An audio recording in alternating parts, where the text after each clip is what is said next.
4 ವರ್ಷದ ಬಾಲಕ ನಾಪತ್ತೆ. ಅಚ್ಚರಿ ಎನ್ನುವ ರೀತಿಯಲ್ಲಿ ಪತ್ತೆಯಾದ ಮಗು ಕ್ಷಣ ಹೊತ್ತು ಕಾಣೆಯಾಗಿ ನಗರದಂತ ಹಾಗೂ ಓಣಿಯ ತುಂಬೆಲ್ಲ ಸುದ್ದಿಯ ಹಾಕಿದ್ದ ಬಾಲಕ ಈಗ ಟೆರೆಸ್ನ ಮೆಟ್ಟಿಲ ಕೆಳಗೆ ಮಲಗಿದ್ದು ಪತ್ತೆಯಾಗಿದ್ದಾನೆ. ದಾಂಡೇಲಿಯ ಲಬಾನಿ ಚಾಳದ ಬಾಲಕ ಅಜಾನ್ ಮೊಹಮ್ಮದ್ ಯಾಸಿನ್ ಹೆಬ್ಬಳ್ಳಿ 4 ವರ್ಷದ ವಯಸ್ಸಿನ ಮಗು ಇಂದು ಬೆಳಿಗ್ಗೆ ನಾಪತ್ತೆಯಾಗಿರುವುದು ಸುದ್ದಿಯಾಗಿತ್ತು. ಸಂಬಂಧಿಕರೇ ಮನೆಗೆ ಹೋಗಿ ಬರುತ್ತೇನೆ ಎಂದು ಹೋದ ಬಾಲಕ ಕಾಣುತ್ತಿಲ್ಲ ಎಂದು ಮನೆಯವರು ತಿಳಿಸಿದರು. ಬಾಲಕನ ಬಗ್ಗೆ ಮಾಹಿತಿ ಸಿಕ್ಕರೆ ಸ್ಥಳೀಯ ಪೊಲೀಸ್ ಠಾಣೆಗೂ ತಿಳಿಸುವಂತೆ ಹೇಳಲಾಗಿತ್ತು. ಬಾಲಕನ ಪತ್ತೆಗಾಗಿ ಹಳಿಯಾಳ ಜೋಯಿಡಾ ಪೊಲೀಸ್ ಠಾಣೆಗಳಿಗೆ ಮಾಹಿತಿ ನೀಡಲಾಗಿದೆ. ನಗರದ ಅನೇಕ ಕಡೆ ಚೆಕ್ ಪೋಸ್ಟ್ಗಳಲ್ಲಿ ಬಂದೋಬಸ್ತ್ ಮಾಡಲಾಗಿದೆ. ಮನೆಯವರಲ್ಲಿ ದುಗುಡ ಬನಿ ಮಾಡಿತ್ತು. ಆದರೆ ಸತತ 4 ಗಂಟೆಗಳ ನಂತರ ಮಗು ಸಿಕ್ಕಿದೆ.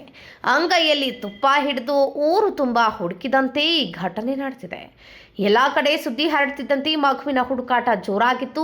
ಆದರೆ ಮಗು ಮಾಳಿಗೆಯ ಮೆಟ್ಟಿಲ ಕೆಳಗೆ ಮಲಗಿದ್ದು ಕಂಡು ಬಂದಿದೆ.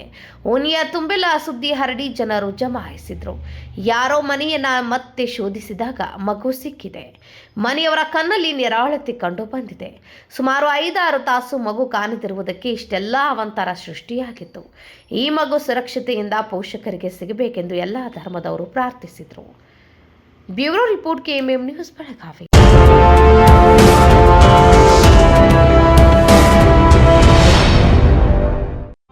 ಜಗಮಗ ಜಗಮಗ ಹೊಳೆಯುವ ಕಣ್ಣುಗಳು, ಹೃದಯದಿ ಹರುಷದ ಅಲೆಗಳು. ಬಂದಿದೆ ಶುಭಗಳಿಗೆ ಪ್ರೀತಿಯ ಗಳಿಗೆ, ರೇಷ್ಮೆಯಲ್ಲಿ ಸುತ್ತಿದ ಸ್ವರ್ಣಗಳಿಗೆ. BS Channabasappa and Sons, The Textile Mall, Tilakwadi, Belagavi.